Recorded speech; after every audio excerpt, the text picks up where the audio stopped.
So we got a little break in the rain. So today we're gonna start working on the starter. I don't suspect we're gonna get very far. It's been on and off raining all day. I got my SVT focus, a beast on 4 wheels. Ready to conquer the road, treat me wherever it feels. But tonight I'm changing the game, gonna take it to new heights. Jack stands in a low profile, Jack gonna give it flight. Raise it up high. Put it on the stands, touch the sky. My SVT focus is ready for some love. Gonna work on it, fix it up, make it shine above. Ooh, yeah. One side's done, let's do the other side. Got a SVT focus, I need some lifting. And a harbor freight car jack that does a trick, not sponsored. I slide it under, push the handle down, ooh.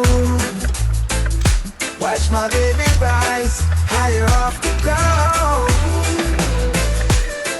Jack it up on the driver's side. You know Jack stands still and so fly. Taking control, we don't need no brakes. Riding how we're gonna tear up the streets. Hey, look, the car is squatted. So let's go underneath and see what it looks like underneath there. See what we got to do to get the starter in. The starter's right there. So that doesn't look too bad.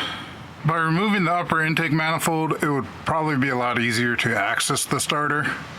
But then I would have to remove the upper intake manifold, and that doesn't sound like fun. So we're gonna try it from the bottom. It's starting to rain. Crap. Oh. Man, I'm getting wet. I'm going inside. I'm gonna go over what starter I got for the Focus. So let's open the box. I'll show you. Rock Auto. Got my magnet. I've always wanted one of these. This is my first time ordering from Rock Auto. The downside is if this goes bad, I don't have a local store to swap it out with. I got a hole in the paper. It's like a test chart of the starter. That's pretty neat. This is the starter.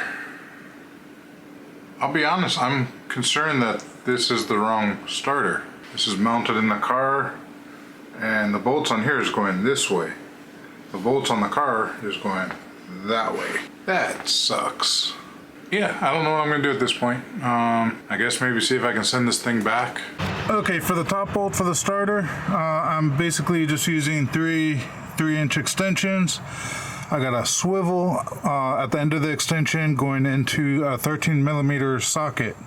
So once I get it out, I will show you more clearly how I got this set up. This is really difficult to film because, like, yeah.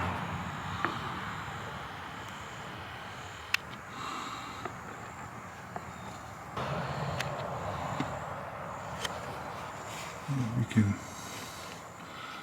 kind of make it out there where I got the swivel on. Yeah, this thing really sucks. I really don't want to be replacing the starter anytime soon. Okay, now that I got it loose, I just got my hand in there and I'm just twisting it off by hand. I loosened up the bottom bolts. Actually, I took them out.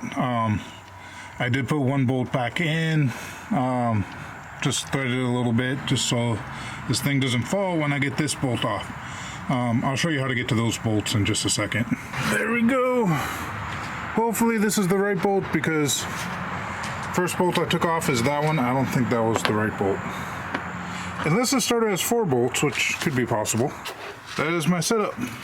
Wrench, extension, extension, extension, swivel thingy, and socket. This actually worked out really good, actually. So the trick is you need to get pretty far back there, and to break those loose because of the extensions kind of flex. When you try to pull it, you end up pulling it down. So what I did is I used a pipe, and I used that to break it loose. So by putting the pipe there, I could actually use a pipe, and the pipe slips in here, and then I can push it up where it stays even while I'm turning it. Where if I'm just trying to turn it off from here, it ends up like going downwards. So let's climb underneath here, see if we can see anything.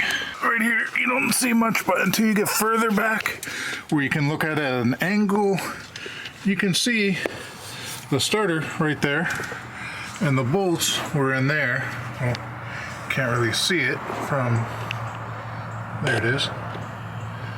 And so it's actually not too bad to get the extension. Okay, I don't have a socket on here, but it wasn't too bad to just like reach this in there, go enough over, and then get it unbolted. So we need to take this one bolt off. So you got to position yourself so you can get your arm, comfortable.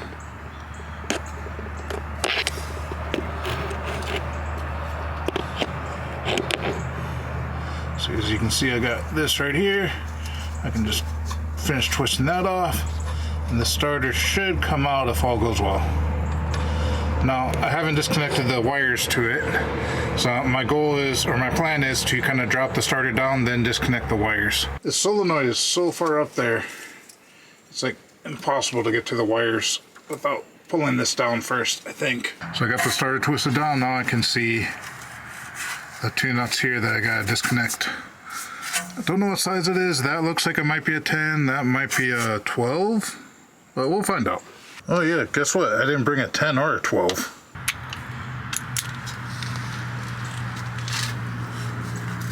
Let's see if it's a 10.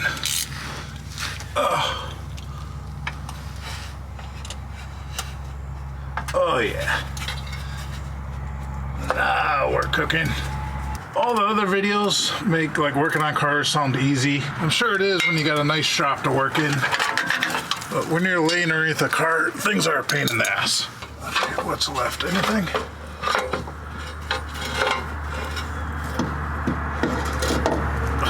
It is free! Whoa! Woohoo! Says it's triple tested. I am so happy! I fixed the car! Well, now I gotta get a starter. So I guess reassembly is gonna be the exact same thing, just in reverse. So one of the first things you gotta do is you're gonna have to remove your intake to give you some space over here. And definitely 100% you're gonna wanna disconnect your battery. No ifs, ands, or but. Disconnect your battery. Then you're gonna end up having to try and squish around this wiring to get to the bolts that you need to get to, or bolt. Let's look at the actual starter itself, so you get an idea of what you're dealing with. The 10 and 12 millimeter bolts that I was talking about, that's these two here. That goes to your starter solenoid. The bolts to unbolt the starter sits in like this. So you have your top bolt that you get from the top, and then the other two bolts on the right side, those you're gonna get from the bottom side. So you just unbolt those and everything comes out. At least I think that's what I unbolted. I actually unbolted 4 bolts. I don't know what the other bolt goes to. It's a burnt out starter. If you smell it, it smells like burnt electrical. Doesn't smell good at all. All right, so I really hope this video helps somebody out who needs to replace a starter. If you want to see more content with the Focus, feel free to hit the subscribe. Check out my playlist, Project Blueberry. I got quite a few videos on there now, and I got more coming. I might do a video on installing the starter. Although it's the same thing in reverse, I don't know if you really need that. If you can figure out how to get it out, you can be able to figure out how to get it back in, I think.